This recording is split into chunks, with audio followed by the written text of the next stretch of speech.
پیش خدمت ہے حضرت خضر علیہ السلام اور آب حیات کی حقیقت۔ حضرت خضر علیہ السلام کی کنیت ابو العباس اور نام بلیہ اور ان کے والد کا نام ملکان ہے۔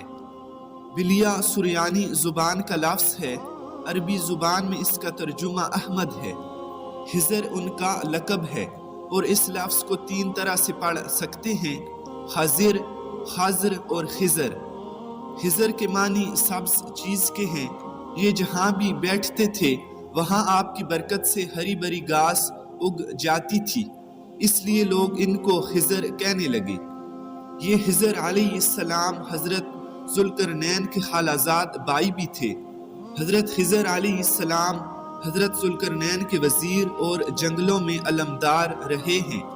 یہ حضرت سام بن نوح علیہ السلام کی اولاد میں سے ہیں۔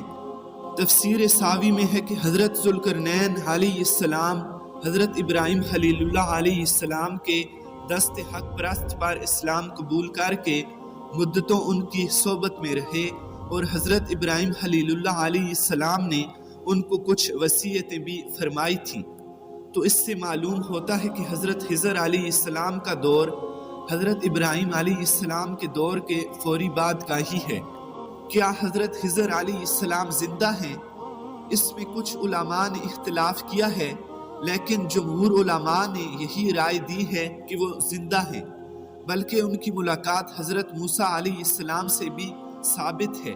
حالانکہ آپ کا دور حضرت موسیٰ علیہ السلام سے کئی سو برس پہلے حضرت ابراہیم خلیل اللہ علیہ السلام کے دور کے فوری بعد کا ہے۔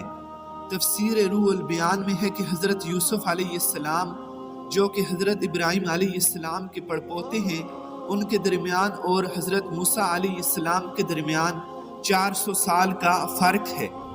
تو اس لحاظ سے حضرت موسیٰ علیہ السلام حضرت خضر علیہ السلام سے تقریباً 600 سال بعد پیدا ہوئے ہیں۔ امام بدر الدین عینی صاحب شرح بخاری نے ان کے متعلق لکھا ہے کہ جمہور کا مذہب یہ ہے اور صحیح بھی یہی ہے کہ وہ نبی تھے اور زندہ ہیں۔ خدمت بحر یعنی سمندر میں لوگوں کی رہنمائی کرنا انہی سے متعلق ہے، یعنی انہی کے سپرد ہے، اور حضرت الیاس علیہ السلام بار خشکی میں ہیں۔ اس طرح تفسیر خازن میں ہے کہ اکثر علماء اس پر ہیں اور مشائخ صوفیہ و اصحاب عرفان کا اس پر اتفاق ہے کہ حضرت خضر علیہ السلام زندہ ہیں۔ شیخ ابو عمرو بن صالح نے اپنے فتاوی میں فرمایا ہے کہ حضرت خضر علیہ السلام جمہور علماء و صالحین کے نزدیک زندہ ہیں، اور یہ بھی کہا گیا ہے کہ حضرت خضر و الیاس دونوں زندہ ہیں اور ہر سال زمانہ حج میں ملتے ہیں۔ یہ بھی اس میں منقول ہے کہ حضرت خضر علیہ السلام نے چشمہ حیات میں غسل فرمایا اور اس کا پانی پیا۔ اس طرح تفسیر ساوی میں ہے کہ حضرت خضر علیہ السلام حضور خاتم النبیین حضرت محمد مصطفیٰ صلی اللہ علیہ وسلم کی زیارت سے بھی مشرف ہوئے ہیں، اس لیے یہ صحابی بھی ہیں۔ اس طرح حضرت عمر بن عبدالعزیز رضی اللہ تعالی عنہ سے بھی ان کی ملاقات ثابت ہے، اور حضرت خضر علیہ السلام نے ان کو کچھ نصیحتیں بھی فرمائی ہیں کہ اے عمر رضی اللہ تعالی عنہ، اس بات سے بچنا کہ تو ظاہر میں تو اللہ کا دوست ہو اور باطن میں اس کا دشمن ہو، کیونکہ جس کا ظاہر اور باطن مساوی نہ ہو تو وہ منافق ہوتا ہے، اور منافقوں کا مقام درک اسفل ہے۔ یہ سن کر حضرت عمر بن عبدالعزیز رضی اللہ تعالی عنہ یہاں تک روئے کہ آپ کی داڑھی مبارک تر ہو گئی۔ اور بھی بزرگان دین سے ان کی ملاقات کا ذکر کیا گیا ہے۔ آب حیات کی حقیقت کیا ہے؟ آب حیات کے متعلق بھی بہت سا اختلاف پایا جاتا ہے۔ بعض لوگ اس کو ایک افسانے کے علاوہ کچھ نہیں کہتے، کیونکہ آب حیات کا ذکر نہ تو قرآن کریم میں آیا ہے اور نہ ہی کسی صحیح حدیث میں آیا ہے۔ ہاں کچھ علماء کرام نے اس کا ذکر اپنی تفسیر میں حضرت ذوالقرنین کے پہلے سفر کے زمرے میں کیا ہے، جیسا کہ تفسیر خزائن عرفان میں نقل کیا گیا ہے کہ حضرت ذوالقرنین نے پرانی کتابوں میں پڑھا تھا کہ حضرت سام بن نوح علیہ السلام کی اولاد میں سے ایک شخص چشمہ حیات سے پانی پی لے گا تو اس کو موت نہ آئے گی۔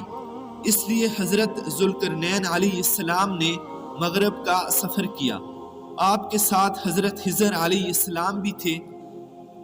وہ تو آب حیات کے چشمہ پر پہنچ گئے اور اس کا پانی بھی پی لیا، مگر حضرت ذوالقرنین علیہ السلام کے مقدر میں نہیں تھا، وہ محروم رہ گئے۔ اس سفر میں آپ جانب مغرب روانہ ہوئے تو جہاں تک آبادی کا نام و نشان ہے وہ سب منزلیں طے کر کے آپ ایک ایسے مقام پر پہنچے کہ انہیں سورج غروب کے وقت ایک ایسا منظر نظر آیا کہ وہ ایک سیاہ چشمے میں ڈوب رہا ہے۔ جیسا کہ سمندری سفر کرنے والوں کو آفتاب سمندر کے کالے پانی میں ڈوبتا ہوا نظر آتا ہے، وہاں ان کو ایک ایسی قوم ملی جو جانوروں کی کھال پہنے ہوئی تھی، اس کے سوا کوئی دوسرا لباس ان کے بدن پر نہیں تھا، اور دریائی مردہ جانوروں کے سوا ان کی غذا کا کوئی دوسرا سامان نہیں تھا۔ یہ قوم ناسک کہلاتی تھی۔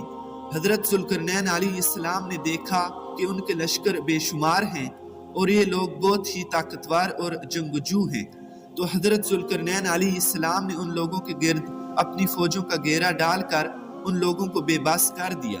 چنانچہ کچھ تو مشرف با ایمان ہو گئے، کچھ آپ کی فوج کے ہاتھوں مقتول ہو گئے۔ اس طرح تفسیر حازن اور تفسیر شیخ ابو عمر بن صالح نے اپنے فتاوی میں فرمایا ہے کہ حضرت خضر علیہ السلام اور الیاس علیہ السلام جمہور علماء و صالحین کے نزدیک زندہ ہیں اور ہر سال زمانہ حج میں ملتے ہیں، اور یہ کہ حضرت خضر علیہ السلام نے چشمہ حیات میں غسل فرمایا اور اس کا پانی بھی پیا ہے۔